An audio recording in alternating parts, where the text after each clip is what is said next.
వీహబ్ ఇందిరా మహిళా శక్తి సభ్యులందరినీ ఇక్కడికి ఆహ్వానించి ఈరోజు నూతన కార్యక్రమాలు ప్రారంభించడానికి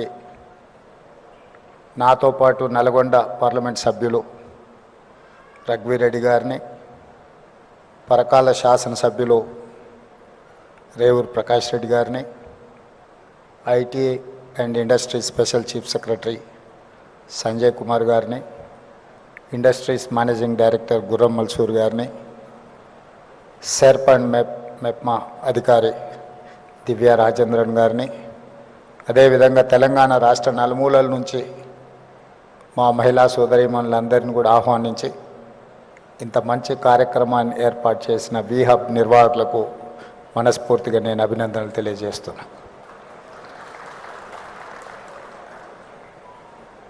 మహిళా శక్తి, ఇందిరా మహిళా శక్తి 1967లో ఇండియా చైనా యుద్ధం జరిగినప్పుడు మహిళా శక్తిని ప్రపంచానికి శ్రీమతి ఇందిరాగాంధీ గారు చూపించారు. 1971లో పాకిస్తాన్తో యుద్ధం జరిగినప్పుడు శ్రీమతి ఇందిరాగాంధీ గారు మహిళా శక్తిని ప్రపంచానికి నిరూపించారు. స్వతంత్రం వచ్చిన తర్వాత జరిగిన యుద్ధాలలో ఈ దేశాన్ని గెలిపించిన శక్తి మహిళా శక్తి. మహిళా శక్తిని ఎప్పుడు కూడా మా పార్టీ, మా ప్రభుత్వం తక్కువ అంచనా వేయలేదు. సుదీర్ఘమైన కాంగ్రెస్ పార్టీ అధ్యక్షురాలుగా శ్రీమతి సోనియా గాంధీ గారు బాధ్యత నెరవేర్చి 10 సంవత్సరాలు యూపీఏ 1, యూపీఏ 2 ప్రభుత్వాలను తీసుకురావడమే కాకుండా right to education act, right to information act, food security act ఇలాంటి అత్యంత పారదర్శకమైన చట్టాలను శ్రీమతి సోనియా గాంధీ గారు తీసుకొచ్చి మహిళల యొక్క శక్తిని నిరూపించి మహిళలే ఈ దేశానికి ఆదర్శం, మహిళా శక్తి అండగా నిలబడితే ఈ దేశం అభివృద్ధి పదం వైపు నడుస్తుంది అని చెప్పి నిరూపించిన పార్టీ ప్రభుత్వం కాంగ్రెస్ పార్టీ, మా ప్రభుత్వం. ఈరోజు కూడా మా ప్రభుత్వం ఏర్పాటు చేసిన తర్వాత అప్పటి వరకు నిర్లక్ష్యానికి లోనైన స్వయం సహాయక సంఘాలను ఆర్థికంగా నిలబెట్టాలి. మహిళ ఆర్థికంగా నిలబడితే, ఒక్క మహిళ ఆర్థికంగా నిలబడితే ఆ కుటుంబాన్ని పూర్తి స్థాయిలో ఆర్థికంగా నిలబెడుతుంది. అలాంటి ఒక మహిళ కుటుంబాన్ని నిలబెడితే 1 కోటి మంది మహిళలు తెలంగాణలో ఆర్థికంగా నిలబడి 1 కోటి మంది మహిళలు కోటీశ్వరులు అయితే తెలంగాణనే ఈ దేశానికి ఆదర్శం అవుతుంది. ఈ దేశాన్ని ఆర్థికంగా నిలబెట్టాలి అని అంటే తెలంగాణ రాష్ట్రం $1 ట్రిలియన్ ఎకానమీకి అభివృద్ధి చెందాలి అని అంటే 1 కోటి మంది మహిళల్ని కోటీశ్వరులను చెయ్యాలన్న లక్ష్యంతో ఈరోజు మా ప్రభుత్వం పనిచేస్తుంది. అందులో భాగంగానే ఈరోజు ఇంతమంది మహిళల్ని ఇక్కడికి పిలిపించి ఇక్కడ ఇంత మంచి కార్యక్రమాన్ని ఏర్పాటు చేసి ప్రోత్సహించే పని చేస్తున్నాం. మీ అందరికీ తెలిసి ఇక్కడికి వచ్చిన మహిళలు గతంలో మీరందరూ పండుగకు అమ్మగారింటికి వెళ్ళాలన్నా, ఇంకేదైనా కార్యక్రమాలకు అమ్మవారిని దర్శించుకోవాలంటే ఇంట్లో బస్ ఛార్జీలు అడగాలి. ఇంటైనా లేదు అని అంటే మీరు వెళ్ళే పరిస్థితి లేదు.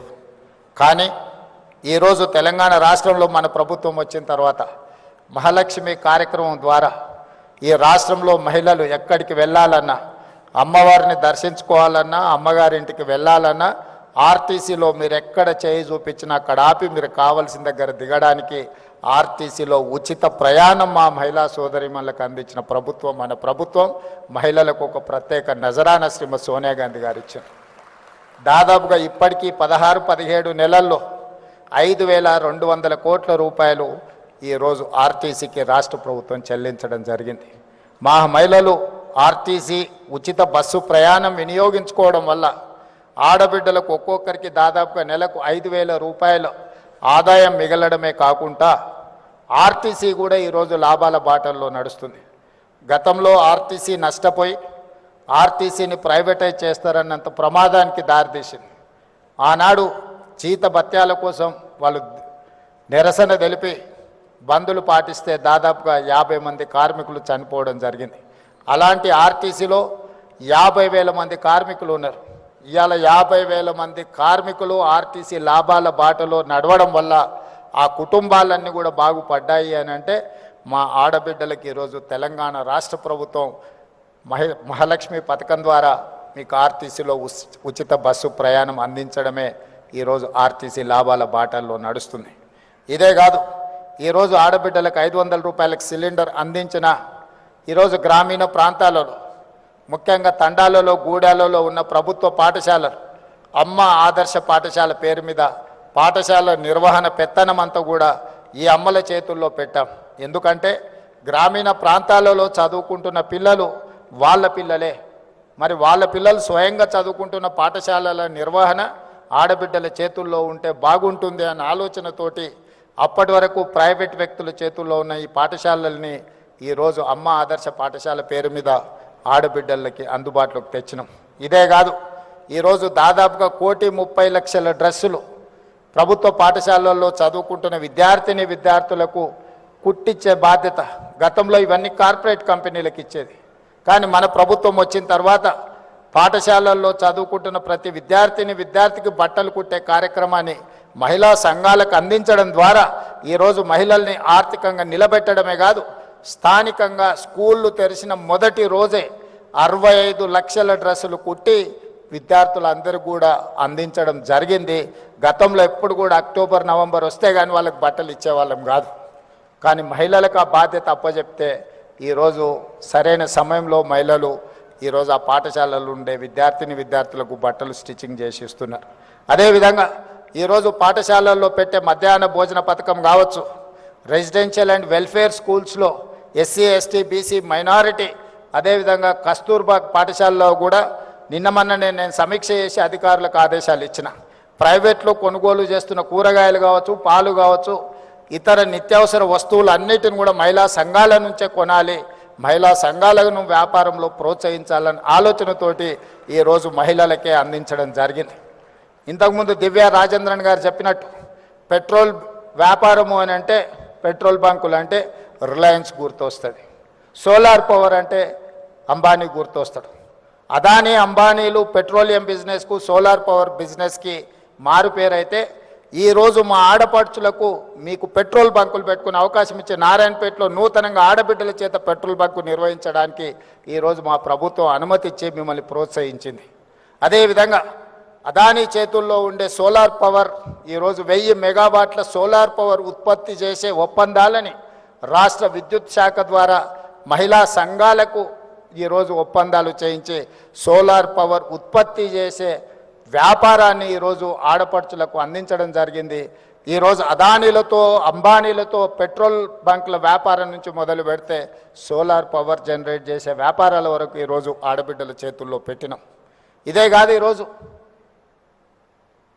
హైటెక్ సిటీ లేకపోతే రాయదుర్గం ప్రాంతం వెళ్తే విప్రో, ఇన్ఫోసిస్, మైక్రోసాఫ్ట్ లేదా మల్టీనేషనల్ కార్పొరేట్ కంపెనీల ఆఫీసులు సంస్థలు ఉన్నాయి. అక్కడ వ్యాపారం చేయాలన్నా చిన్న కొట్టు పెట్టుకోవాలంటే కూడా కోట్ల రూపాయలు కావాలి. అలాంటి హైటెక్ సిటీ పక్కనే 3.5 ఎకరాల స్థలాన్ని ఈరోజు మహిళా సంఘాలకిచ్చి వాళ్ళు ఉత్పత్తి చేసే వస్తువులను అక్కడ మార్కెట్ చేసుకోవడానికి 106 స్టాల్స్ను పెట్టి 3.5 ఎకర్స్ 100 కోట్ల రూపాయలు ఉన్న భూమిని ఈరోజు మహిళా సంఘాలకు ఇందిరా మహిళా శక్తికి ఈరోజు మనం కేటాయించడం జరిగింది. మీరు గర్వంగా మీ ఆఫీస్ అడ్రస్ ఎక్కడా లేకపోతే మీ కార్పొరేట్ ఆఫీస్ ఎక్కడా అని అంటే హైటెక్ సిటీ అని విప్రో, ఇన్ఫోసిస్, మైక్రోసాఫ్ట్ ఎట్లా చెప్పుకుంటుందో మా ఆడబిడ్డలు కూడా మాకు కూడా అక్కడనే ఆఫీస్ ఉంది, మీ ఆఫీసు ఎకరంలోనే ఉంటే మా ఆఫీసు 3.5 ఎకరాలలో ఉందని మీరు మహిళలు గొప్పగా చెప్పుకునేటట్టు ఈరోజు మహిళల ఆత్మగౌరవాన్ని పెంచాలి అని హైటెక్ సిటీలో 3.5 ఎకరాల స్థలం ఇవ్వడమే కాకుండా అద్భుతమైన ఈరోజు మీకు అక్కడ మీ వస్తువులను ప్రదర్శించడానికి అవకాశం ఇచ్చినాం. మొన్న జరిగిన భారత్ సమ్మిట్లో ప్రపంచ దేశాల నుంచి వ్యాపార దిగ్గజాలు ఎంతోమంది వస్తే కూడా మీ దగ్గరకు వచ్చి చూసి వెళ్ళినారు. ఇప్పుడు హైదరాబాదు నగరంలో జరుగుతున్న ప్రపంచ మిస్ వరల్డ్ కాంపిటీషన్స్లో ఉండేవాళ్ళు కూడా నాకు తెలిసి 21 తారీఖు రోజు మీ దగ్గరికి ఇందిరా మహిళా శక్తి స్టాల్స్ చూడడానికి, ప్రపంచంలో ఉండే వాళ్ళందరూ మీ స్టాల్స్ చూడడానికి 21 తారీఖు రాబోతున్నారు. ఈ రకంగా అది పెట్రోలియం బిజినెస్ కావచ్చు, సోలార్ పవర్ బిజినెస్ కావచ్చు, లేకపోతే కార్పొరేట్ స్కూల్స్ నడిపినట్టుగా గవర్నమెంట్ స్కూల్స్ నడిపే విషయంలో కావచ్చు, ప్రతి దగ్గర ఈరోజు ఆడబిడ్డల్ని ప్రోత్సహించాలి. ఆడబిడ్డల్ని ఆర్థికంగా నిలబెట్టాలి. ఆడబిడ్డలు ఆర్థికంగా నిలబడ్డప్పుడే రాష్ట్ర ప్రభుత్వం యొక్క ఆర్థిక పురోగతి ముందుకు వెళ్తుందని సంపూర్ణంగా మా ప్రభుత్వం విశ్వసిస్తున్నది. అందుకే వీహబ్కి సీతన్ సీఈఓగా నియమించిన తర్వాత తీసుకుంటున్న కార్యక్రమాలను కూడా రాష్ట్ర ప్రభుత్వం సంపూర్ణంగా ప్రోత్సహిస్తుంది. ఈరోజు ఇక్కడికి వచ్చిన మహిళలందరికీ నా సూచన ఒకటే, సర్ప్ కావచ్చు, మెప్మా కావచ్చు, 67 లక్షల మంది సభ్యులు ఉన్నారు. ఈ 67 లక్షల మంది సభ్యులను 1 కోటి మందిగా మార్చాల్సిందిగా సంఘాలలో సభ్యులుగా చేయాల్సిన బాధ్యత మీదే. ఆ 1 కోటి మంది మహిళలు అనుకుంటే ఈ రాష్ట్రంలో ఏ ప్రభుత్వాన్నైనా గద్దెనెక్కించగలరు, ఏ ప్రభుత్వాన్నైనా గద్దె దించగలరు. మొన్న తెలంగాణ రాష్ట్ర ముఖ్యమంత్రి నేను బాధ్యత చేపట్టిన అంటే 92 లక్షల ఓట్లు వచ్చినాయి. మరి 1 కోటి మంది మహిళలు 1 కోటి ఓట్లు, మీరు ఎక్కడ ఓటు వేస్తే అక్కడ, వీళ్ళెవ్వరు ఓటు వేసినా వేయకపోయినా మీ 1 కోటి మంది మహిళలు అనుకుంటే ఈ రాష్ట్రంలో ప్రభుత్వాన్ని ఆదేశించగలరు, నిర్దేశించగలరు, ఈ రాష్ట్రంలో ప్రభుత్వాన్ని గెలిపించగలరు. అంత గొప్ప మహిళా శక్తి ఉన్న మహిళల్ని ప్రోత్సహించడం మా ప్రభుత్వం యొక్క లక్ష్యం. మీ సోదరుడిగా, మీ రేవంత్ అన్నగా మీకు అండగా నిలబడతా. ఆర్థికంగా మీరు ఎదగండి. మీకు కావాల్సిన ప్రోత్సాహకాలు ఇచ్చే బాధ్యత నాది. పెద్ద పెద్ద కార్పొరేట్ కంపెనీలకు ఇస్తే వాళ్ళు తీసుకొని దేశాలు ఇచ్చి ఇతర దేశాలు పారిపోతున్నారు. వందల వేల కోట్ల రూపాయలు ఈ దేశంలో గత 10 సంవత్సరాలలో 16 లక్షల కోట్ల రూపాయలు కార్పొరేట్ కంపెనీలకు అప్పిస్తే బ్యాంకులకు ఎగవేసి దేశాలు ఇడిచిపెట్టి పారిపోయినారు. కేంద్ర ప్రభుత్వం 16 లక్షల కోట్ల రూపాయలు వాళ్ళకి ఇచ్చిన పన్నులు రద్దు చేశారు. కానీ మా ఆడబిడ్డలకు పోయిన సంవత్సరం 15,000 కోట్లు సర్పులు ఇచ్చినారు. మెప్మాలో నాకు తెలిసి 6,000 కోట్లు ఇచ్చినాం. పోయిన సంవత్సరం 21,000 కోట్లు ఆడబిడ్డలకు అప్పిస్తే 1 రూపాయి కూడా ఏ బ్యాంకుకి ఎగవేయకుంటే ఈ ప్రపంచంలో కడుతున్న వాళ్ళు, చెల్లిస్తున్న వాళ్ళు, మిత్తితో సహా చెల్లిస్తున్న వాళ్ళు ఎవరైనా ఉన్నారు అని అంటే మా ఆడపడుచులు. ఆర్థిక క్రమశిక్షణ ఆడబిడ్డలను చూసి నేర్చుకోవచ్చు. అందుకే ఈ సంవత్సరం కూడా వాళ్ళని ప్రోత్సహించాలని ఇంతకుముందు దివ్య గారు చెప్పినట్టు 15,000 టార్గెట్ పెట్టుకుంటే 20,000 కోట్లకు రీచ్ అయిందంటే ఈరోజు బ్యాంకులకు మీ పట్ల ఒక విశ్వాసం, నమ్మకం ఉంది. మీకు ఇచ్చే ప్రతి రూపాయి వడ్డీతో సహా సరైన సమయంలో మీరు చెల్లిస్తారని. మీరు ఆర్థిక క్రమశిక్షణతో ముందుకు వెళ్తున్నారు కాబట్టి మీరు ఆర్థికంగా అభివృద్ధి చెందడానికి అవకాశం ఉంది. అందుకే ఈనాడు రాష్ట్ర ప్రభుత్వం తరఫున మీ సోదరుడిగా నేను మీకు మాట ఇస్తున్నా, మీరు బలంగా నిలబడండి. ఈరోజు 10,000 మెగావాట్లు సోలార్ పవర్ అవసరం ఉన్నది మనకు. 1000 మెగావాట్లు కాదు, ఈ 1000 మెగావాట్లను మీరు సరైన విధంగా మీరు నిర్వహించండి. అవసరమైతే ఇంకొక 1000 మెగావాట్లను ఈరోజు మీకు కేటాయించడానికి రాష్ట్ర ప్రభుత్వం సిద్ధంగా ఉన్నది. అదేవిధంగా ఆర్టీసీలో 10,000 బస్సులు ఉంటే దాదాపుగా 5,000 బస్సులు ప్రైవేట్ నుంచి మనం ఈరోజు ఎంగేజ్ చేస్తున్నాం. అందులో 1000 బస్సులు మీకు ఇవ్వాలనుకున్నాం. 600 బస్సులకు మీరు ఇప్పుడు ప్రణాళికలు చేసుకున్నారు. 150 బస్సులను పోయిన నెలనే నేను పరేడ్ గ్రౌండ్ దగ్గర ప్రారంభించడం జరిగింది. మీరు ఈ 600 బస్సులను తక్షణమే తెచ్చుకొని ఆర్టీసీకి ఎంగేజ్ చేయండి. ఇంకా భవిష్యత్తులో మీకు అదనంగా కూడా మీకు బిజినెస్ ఇచ్చి, వ్యాపారం ఇచ్చి మిమ్మల్ని ప్రోత్సహించడానికి ప్రభుత్వం సిద్ధంగా ఉంది. మీరు తయారు చేసే వస్తువులను కూడా ప్రభుత్వం, గతంలో ఎవరైనా మన దగ్గరికి గెస్టులు వచ్చినా లేకపోతే మనం ఎక్కడికైనా వెళ్ళినప్పుడు ప్రభుత్వం కార్పొరేట్ కంపెనీల నుంచి గిఫ్ట్ ప్యాకులు కొనుక్కొని ఇచ్చేవాళ్ళు. కానీ ఈసారి మొత్తం కంప్లీట్గా మహిళా సంఘాలు తయారు చేసే ఉత్పత్తులనే, హ్యాండ్లూమ్నే ఈరోజు మనం వచ్చే గెస్టులకు గిఫ్టులుగా మనం ఇస్తున్నాం. మేము ప్రధానమంత్రిని కలిసినా కూడా మీ వస్తువులే తీసుకెళ్ళి నేను ఇస్తున్నా. ఏ దేశం నుంచి ఏ దిగ్గజ వ్యాపారస్తుడు ఇక్కడికి వచ్చినా మీరు ఉత్పత్తి చేసిన వస్తువులనే వాళ్ళకు బహుమతిగా మనం ఇస్తున్నాం. ప్రత్యక్షంగా మా ఆడబిడ్డల్ని ప్రోత్సహించాలనేదే మా ప్రభుత్వం యొక్క ఆలోచన విధానం. అందుకే ఈరోజు సర్పు వేరే, మెప్మా వేరే ఉంటే రెండింటిని కలిపి మెర్జ్ చేసినాం. ఈరోజు అర్బన్ ప్రాంతాలు అంటే పట్టణ ప్రాంతాలలో చాలామంది మహిళలు మహిళా సంఘాలలో చేరకుంటూ ఉన్నారు. నేను అధికారులకి వేదిక మీద నుంచి ఆదేశాలు ఇస్తున్నా. గ్రామీణ ప్రాంతాలలో చాలా వరకు మహిళలు సంఘాలలో చేరి సంఘం యొక్క అవకాశాలను వినియోగించుకుంటున్నారు. కానీ పట్టణ ప్రాంతాలలో ఇంకా మహిళలు ఈ సంఘాలలో చేరడం లేదు. ప్రత్యేకంగా ఒక స్పెషల్ డ్రైవ్ పెట్టండి. పట్టణ ప్రాంతాలలో ఉన్న మహిళల్ని కూడా సంఘాలలో సభ్యులుగా చేర్చండి. వాళ్ళందరినీ వ్యాపారాలు చేసుకోవడానికి ప్రోత్సహిద్దాం. ఆడబిడ్డలు వ్యాపారంలో నిలదొక్కున్నప్పుడే ఆ కుటుంబం ఆర్థికంగా నిలబడుతుంది. అదేవిధంగా ఈరోజు మీరు ఐడెంటిటీ కార్డు మహిళలకు ఇస్తున్నట్టున్నారు, కాకపోతే దాంట్లో డేటాబేస్ ఉన్నట్టు లేదు. అందుకే ఈరోజు నేను ఈ ప్రత్యేక సందర్భంలో ప్రతి ఆడబిడ్డకు ఒక క్యూఆర్ కోడ్ అంటే ఒక యూనిక్ నెంబర్ అది మరి సాంకేతికంగా ఎట్లా అభివృద్ధి చేస్తారో సంజయ్ గారు చూడాలి. ప్రతి ఆడబిడ్డకు ఒక ఐడి కార్డ్, ఆమె ఆర్థికపరమైన అంశాల నుంచి ఆరోగ్య సమస్యల వరకు వాళ్ళకి ఏ రకమైన ట్రీట్మెంట్ ఇవ్వాలి, వాళ్ళ హెల్త్ కండిషన్ ఏంది, గతంలో వాళ్ళకి ఏ రకమైన పరీక్షలు వైద్య సహాయం అందించడానికి చేసిండ్రో ఒక్కసారి ఆ కార్డు ఇస్తే హాస్పిటల్కి వెళ్తే అంతకంటే ముందు ఏ రకమైన వైద్య సహాయం అందించిండ్రో వాళ్ళ వివరాలన్నిటిని కూడా అందులో పొందుపరిచే విధంగా వాళ్ళకు ఒక డేటాబేస్ తయారు చేయాలి.